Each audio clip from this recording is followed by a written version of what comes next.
Howdy y'all. So today we're going to be going over the AF Archery longbow. Now I'm not real impressed with these. I'm not going to sugarcoat it. Out of the box, I've done 4 or 5 of them at this point. They are iffy. Out of the box, I've seen all kinds of stuff wrong with them. I've seen this back peeling off. I've seen the lamination start peeling off. I've seen cracks. And they're a 2 lamination bow. On longbows, you really want more laminations. It really smooths it out. So 3 or 4 would be ideal, but this one just has 2. The other thing I've seen, these are square sight windows. That's common on the Chinese produced bows, but as you can kind of see, that one curves in, giving you a high spot here and here, which if you're tuning arrows to it, that's going to make it a lot more difficult to tune arrows to. The other thing, I've seen the tiller everywhere from reverse tiller to just way off. I think the best one I saw was an even tiller bow. These, the shelf is a good bit above center. So I've got center marked there, and that's like 1 3/4 or 2 inch above. And that's another thing I've seen on these, is center of the bow has floated around, and that shelf's been anywhere from 1.5 inches to almost a full 2 inch on them. It's not the most consistent thing. Shooting these, they're hand shocky. They're really hand shocky, and without that trap on there, they stack really badly at about 27, 28 inch. They're fast though. They are ludicrously fast for a longbow, and they've got that lock in there. It acts like a thumb lock, so when you grab it, that thumb muscle right there, for me on longbows, a lot of times that'll get hit with fletchings, but on that, it locks in, gives you a pretty consistent grip, and it protects that thumb muscle. The other thing I've seen on these is the grip shape. That lock is good, but it's really round, and so it's easy to grab it off center, left or right, and it's not the most consistent grip.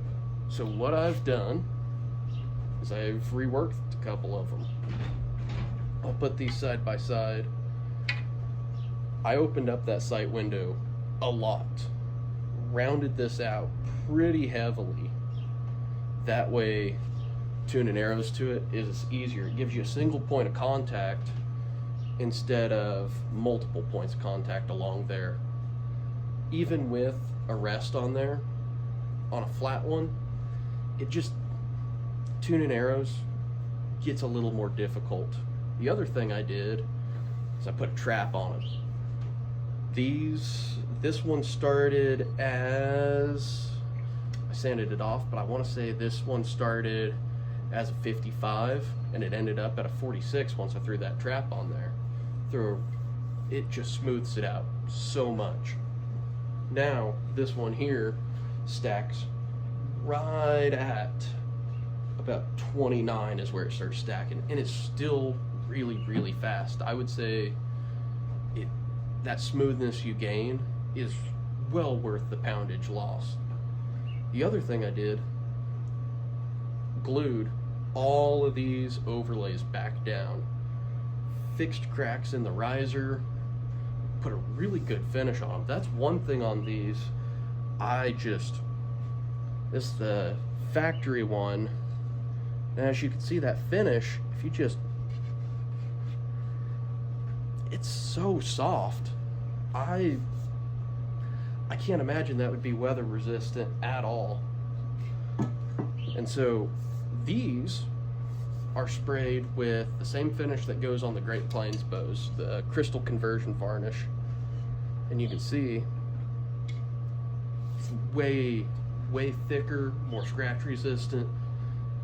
These get 2 coats of finish on the riser, or 3 coats of finish on the riser, 2 coats of finish on the limbs. That way there's a good thick layer built up around where things are more weather resistant. It's not weatherproof, don't leave it out in the rain, but it's not going to have the same issues. You can wipe the water off of it if it is raining and be fine. The other thing I did is I reshaped that grip just a little bit. I came in here and flattened that out. That still has some round corners, so it's not uncomfortable, but it is flat. I really like flat grips because they're super consistent. When you grab it and you put a little tension on it, it just locks into the same spot in your hand every single time. The name of the game in traditional archery is consistency. The more consistent you are, the more accurate you'll be. And so with that thumb lock, that little flat there, the smoothness built in with the trap on the limbs, these are actually still really pretty good bows. But they are still hand shocky.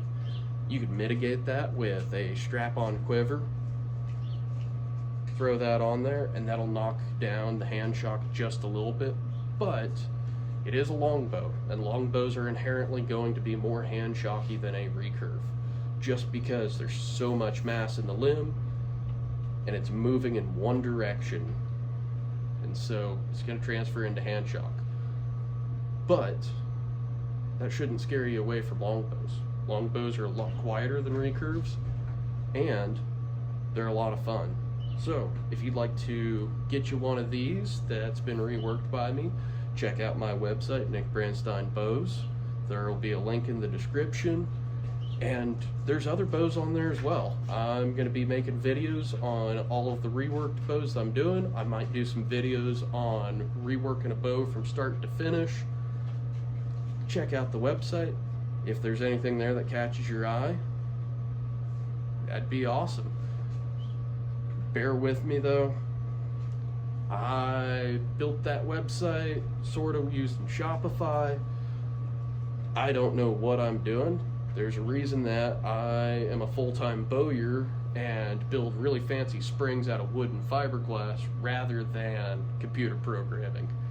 So check out the website, subscribe to the channel, and I'll have more videos coming out on reworks, bow projects.